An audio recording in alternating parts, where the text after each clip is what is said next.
Hello everyone and welcome back. This is Tim the Enchanter, coming back to Civilization 6 after a very long hiatus, and by very long I mean probably like more than 2 years.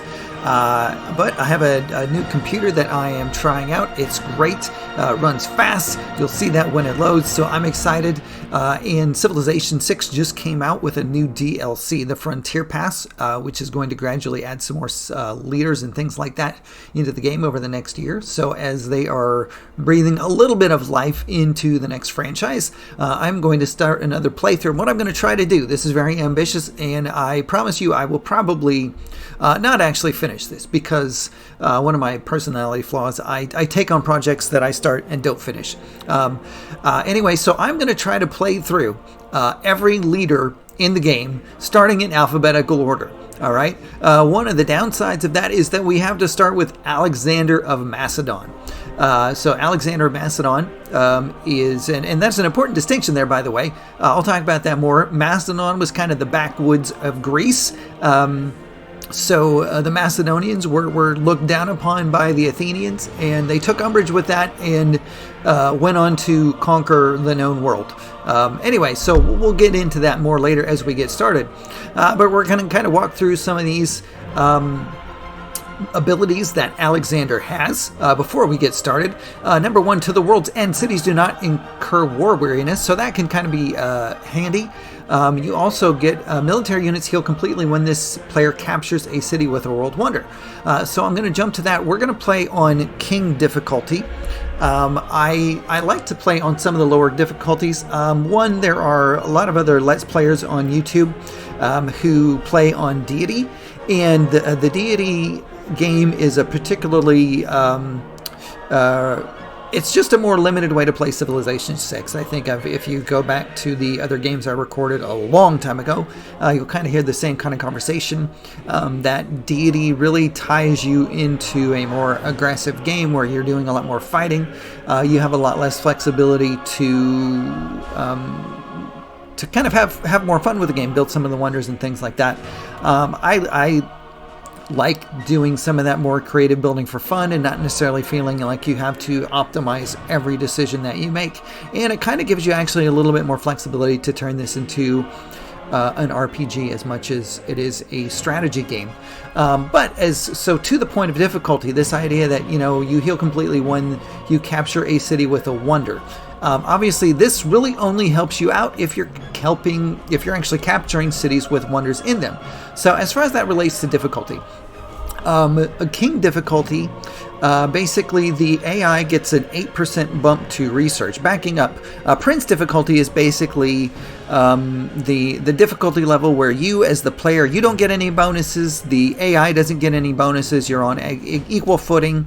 It's just, your ability to exploit your advantage as a human who's able to make better decisions than what the AI is programmed to do. Anyway, so at King, like I said, the AI gets an 8% bump in science, culture, and faith. They get a 20% bonus to gold and production. They get a +1 combat bonus, so it's not that big, but it at least helps a little bit. But again, as once you tech up faster than the AI or make better informed strategic or tactical decisions, I should say, you are definitely going to overcome that. They get a 10% bump in combat experience. They get 1 free tech to start. They start with a second warrior, and they actually start with 2 warriors total. And then at King, the AI gets a free builder the first time that they build a district. But if they don't actually build a district, they're not going to get that. So basically, Alexander almost does better when the AI is getting some of those early bonuses where they can actually start to build up more. Because, if they're further along, you're more likely to capture a city that has a world wonder in it. But again, this is really specific, and most of the time, you might not be healing that much anyway. So it's really not. It's the war weariness that's probably the most helpful. But again, war weariness isn't necessarily a big factor early on, and Alexander is at his best with an early game rush. So we're going to try to sort of execute that today. So the thing that does help here is this Hellenistic fusion, basically this idea that you Greekify everything that you take over. So when you conquer a city that is not a free city, so basically an enemy AI, you're going to get a free Eureka for each encampment or campus, and a free inspiration for each holy site or theater square. So again, it's sort of this weird in between, whereas Alexander, you can't, if you early rush too, if you really early rush before they build anything, you're not going to get anything at all. So you only get bonuses if the AI has actually done some construction. So it's this kind of weird timing thing where you only get advantages at certain moments in the game. So this is all to say, Alexander is really not that great of a leader. To that point, again, one of their unique units is the Hypaspist. I think I'm saying that right. I should be able to pronounce Greek. I can at least read and write it. Anyway, so Macedonian unique melee unit that replaces the swordman, +5 combat strength when besieging districts. Well, how often do you besiege districts? Not that often, really. And, most of the time you're just hacking the city itself. So, again, that's really not that helpful. That's really only if they've got some people in encampments that you have to clear out to get where you're going, which usually you can just go around it. And then they also get a support bonus. Honestly, I don't even know what that does. So I'm refamiliarizing myself with this game as we go on. The Hetairoi, or Hetairoi is probably a better way to say that. Unique cavalry unit, they get extra strength if they are adjacent to a great general. So again, you have to have a great general to take advantage of this. And they get extra points when killing an enemy. And they start with a free promotion. So this is actually probably the most helpful thing. But again, here's where their unique building works against their better. Obviously, this is the better unique unit. Building unique to Macedon, 25% experience for all melee, range lane units, and Hetairoi trained in the city gain 25%, or gain science equal to 25% of the costs when a non-civilian unit is created in the city. So basically, you're getting some extra science when you build combat units. So that's kind of nifty, and you get better stockpiles. But here's the kicker: it may not be built in an encampment district that already has a stable. Well, stables help make your cavalry units better. So, you can't stack this. You have to make the choice. If you build a stable, you can't build this. So it's kind of a wash. I don't know exactly what the numbers are, but again, considering that this unique unit is a lot better than the Hypaspist, it kind of works against you that you can't take advantage of the stable, and if you do, then you can't build this. Anyway, so with all that said, we're playing on Pangea because again, we want everybody lumped together where it's easier for us to stomp on everybody. Nobody, or at least I don't like having to mess with big cross-continent invasions. I just don't have time for that. Anyway, so with that said, like I said, I've kind of gone over the difficulty we're playing on. I only have the regular 12 city-states in this. We're playing standard speed, standard map size, and let's get started.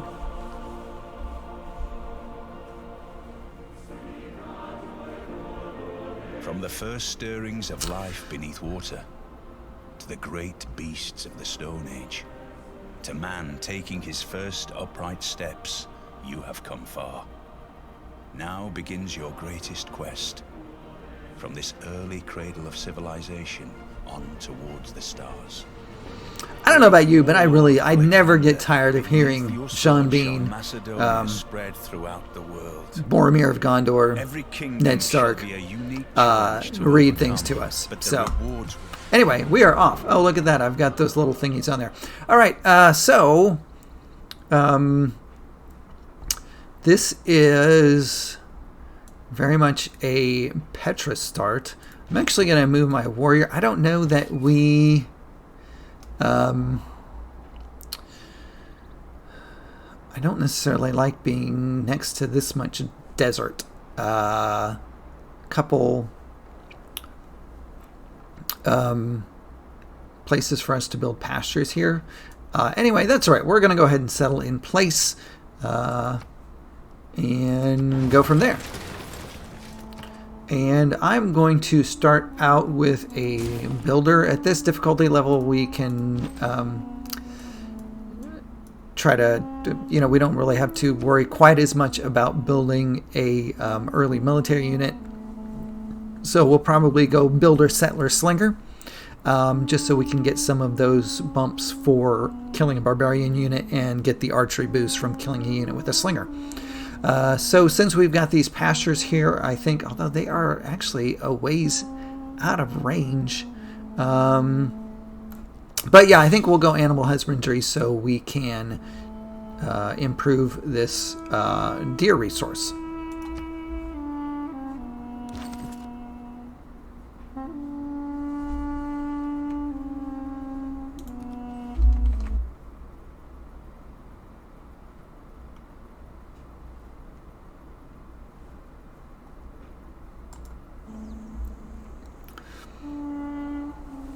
Sorry for the brief pause there. I had this horrifying thought that maybe I forgot to start recording, but I didn't. Haha, good for me.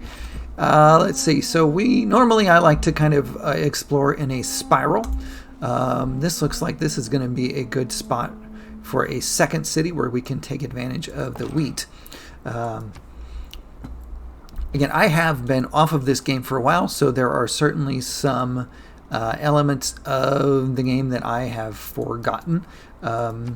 I am a longtime Civilization player, and by long time I mean that when I was a sophomore in high school in 1993, someone had loaded the original Civilization game onto a school computer.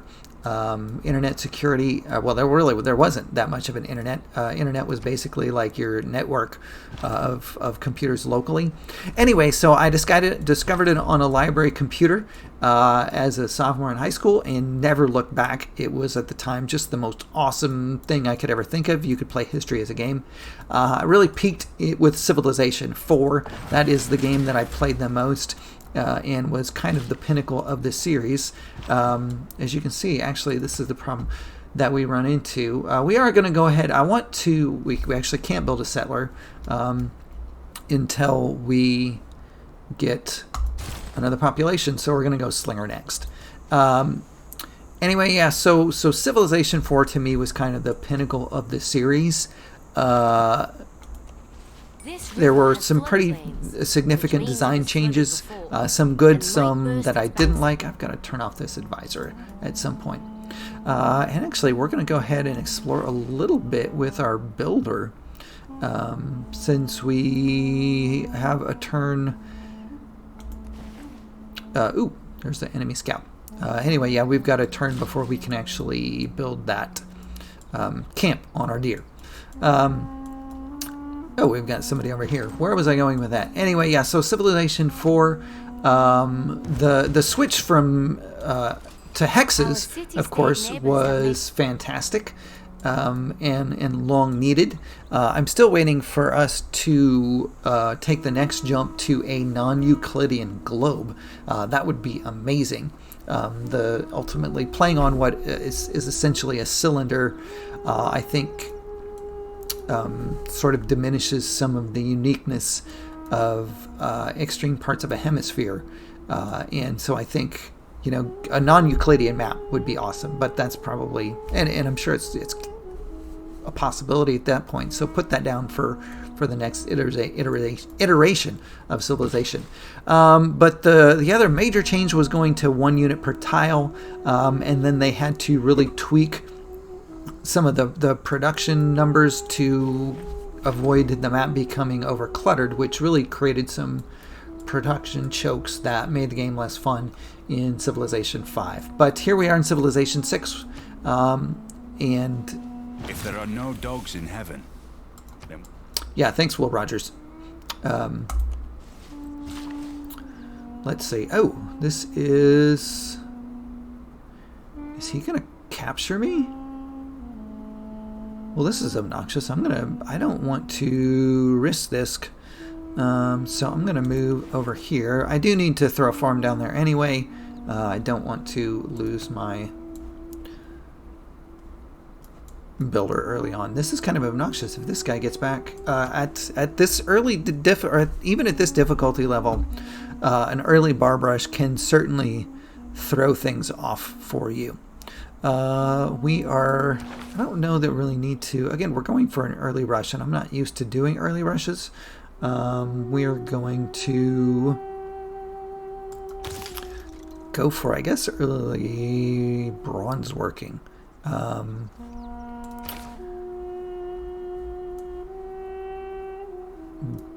Anyway, oh, and I should pull up and see where that unique cavalry unit is, and beeline for that. We'll get to that in a minute.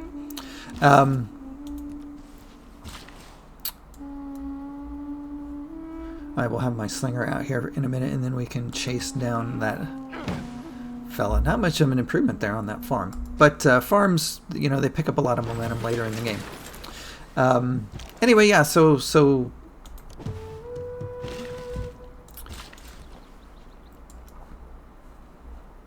I don't know where I was going with that train of thought. Anyway, so one of the things that I am interested in discussing as I kind of play through this stuff is, good grief, the growth in this place is awful. We are, how many turns in? We're 13 turns in, and we're still stuck at 1 pop, which is probably my fault for... Yeah, so... This is where I should have been working. We're going to grow in 2 turns anyway, but I should have been working this tile first. So again, this is bad AI, but also sloppy in my part for not checking that. We're going to go ahead and we'll throw a couple turns into another slinger, and then switch back to the settler once we... and actually, I think we may come down here for our next city. Is that enough? 1, 2. That might be too close. We'll kind of see. I forget how many tiles away you have to be. I think it's 4. Anyway, so I want to kind of talk through some of the limitations of Civilization as a series, where in some ways it's kind of dead-ended in where it has to go, and some of the other things that are coming out, particularly Humanity, which is a game by the people who made Endless Legend. The whole district mechanic in Civilization 6 was borrowed from Endless Legend. If borrowed is, yeah, there we go. I'm not too worried about that because I'm gonna take it right back.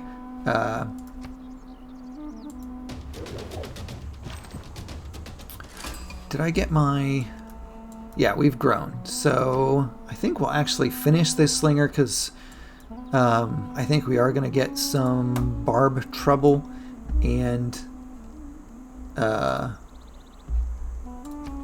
yeah, this is what happens when I multitask and try to talk abstractly about concepts while I am trying to play.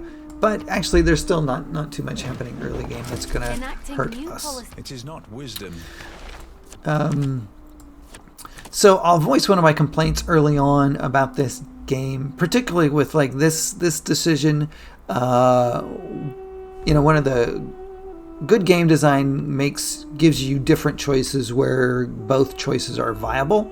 I don't know when you would ever, in a million years, take double experience for recon units over. I guess if you're playing without barbs, then sure you could use this.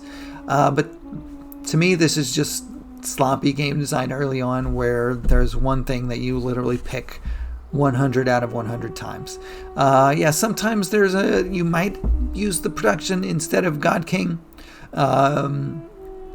And particularly if you're not trying to use religion at all. So this at least is sometimes an interesting decision. But the survey just pointless. Let's see. So we got our archery boost, and we should be able to track our builder down and bring him back. Oh, they pillaged the camp. That was rude. Let's see. Early on, one of the basically on the civics tree, you want to get to political philosophy as fast as you can. So we are going to do that. And again, we'll swing around here and try to catch our builder. And then find this other camp and pillage it.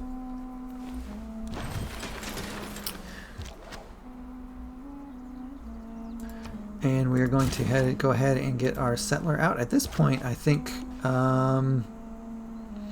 yeah, we should be able to retrieve our runaway builder.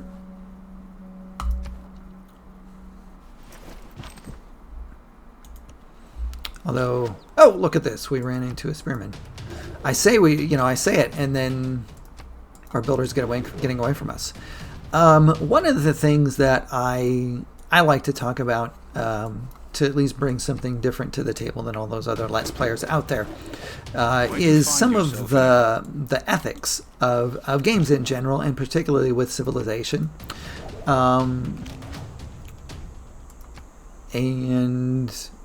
Yeah, so hopefully you don't get too bent out of shape over some SJW talk. But I think it's worth having the conversation because, there's, to a certain extent, the problem of colonialism is entrenched in games like this, and so it's worthwhile to talk about the effect that has, and at least be able to identify some of the potential harms of games like this, even as we're having fun.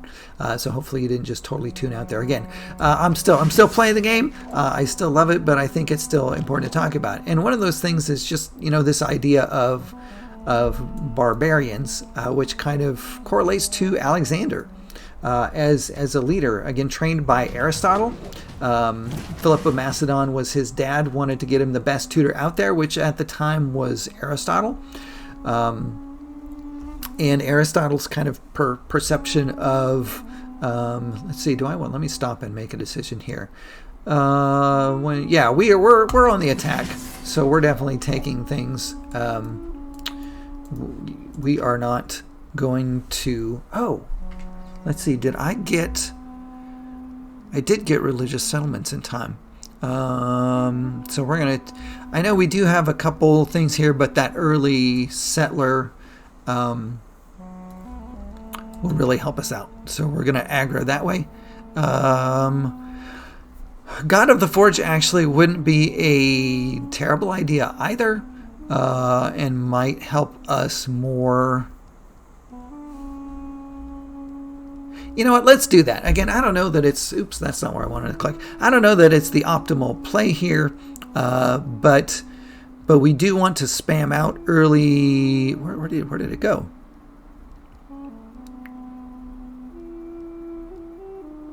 Where did my God of the Forge go? There it is. Okay.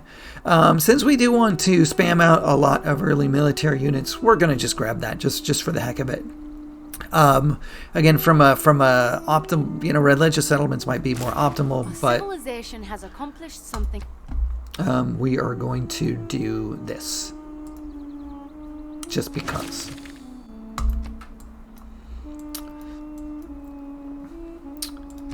I lost my train of thought. Anyway, oh yeah, so Aristotle, again, his explanation of varying cultures was basically that living in hot climates made people like hot-tempered and agitated, and living in cold places. Now I can't remember off the top of my head, but basically his whole point was that the finest people lived in temperate places like Greece.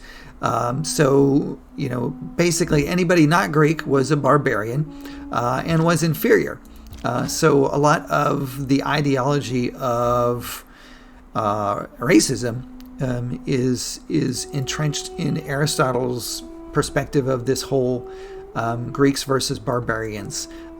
So So when you do have a game that has, I love that they introduced the free cities mechanic, the city state mechanic, giving you, interaction with AI that was not an opponent. I thought that was great. And then, obviously other civilizations that you're competing against, in some circumstances, there's still civilization. So the idea of these people groups that are really, in the game inferior, in that they don't do anything other than try to attack, and they're only there for you to kill, is problematic, in kind of what that says about the people groups that we generally consider to be, or at least at the time were labeled as barbarians. I have books on the quote unquote barbarian invasions, which were in fact not invasions. They were just people groups migrating because of different pressures, including environmental things like that.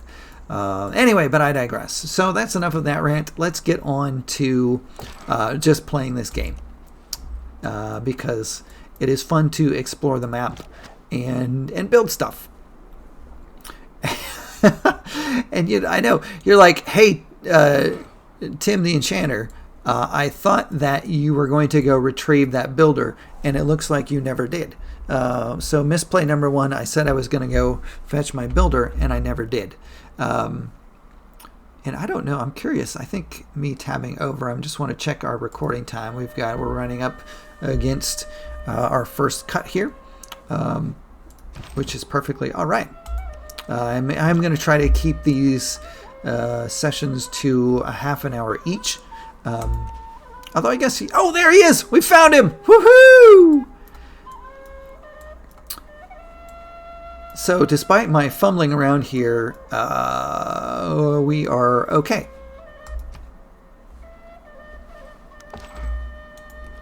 Definitely feeling better about building that second slinger, because we are getting a lot of early barb pressure, which we will have to deal with. But again, it's not necessarily a bad thing. It lets us build up some unit experience. We're not going to move him. We're going to keep him with our builder. Anyway, yeah, so we're going to be able to build up some experience here. I need to switch off of this because once I get my third barb kill... so let's go ahead and finish archery, actually. But yeah, once we kill a third barbarian unit, we are going to get a Eureka to get the rest of bronze working.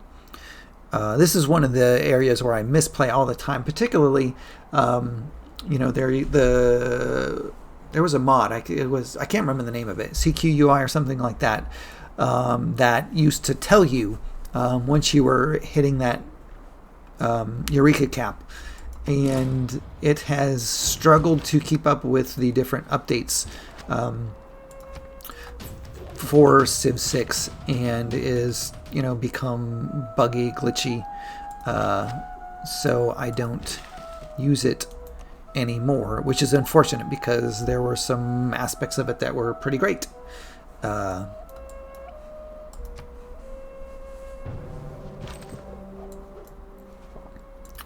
right, let's see. Hopefully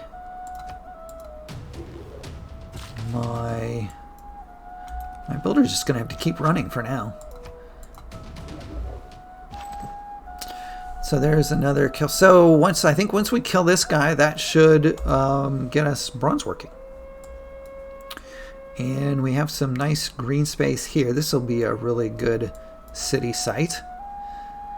So far we have actually not encountered any AI. Let me see. So actually I think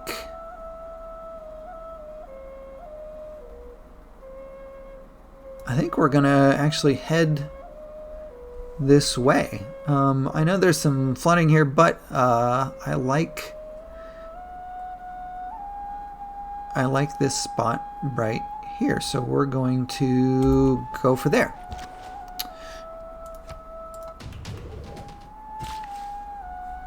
Did I already get the bronze working, Eureka?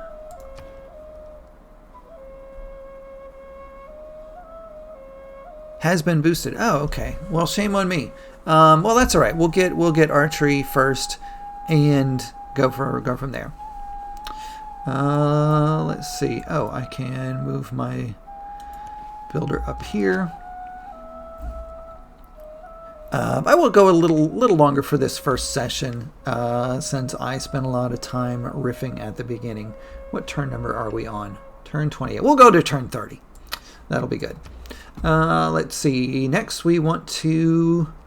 we're just going to keep pumping out settlers.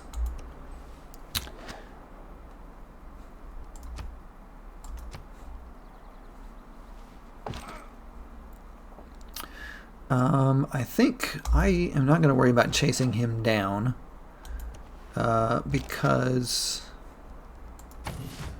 well, that might be a mistake. But I want to protect the settler that is coming this way. And I think he may run into the Vatican City, might help us out there. And, nope, he's coming back at us. All right, well, that's good. Here, the dark brown. Hey, a natural wester. All right, Giant's Causeway. There, the red ochre, and below that again, the slender. Oh, well, this is kind of nifty. So, land combat units that enter adjacent plots receive the ability of the spear. So, is this an Irish? Oh yeah. So we should read this. Here, the dark brown amorphous basalt. There, the red ochre, and below that, along the slender but distinct lines of the wood coal. The Dublin Penny Journal. So there you go. There's Tim's Irish accent. There are more accents coming as opportunities present themselves. All right, so we are at turn 30. So I'm going to end the turn and put a cut in. So thanks everybody for watching. I will see you next episode. Feel free to subscribe, like, all that other jazz. Hopefully I will continue to build out more content as I have the opportunity to do so. Thanks. Have a great day.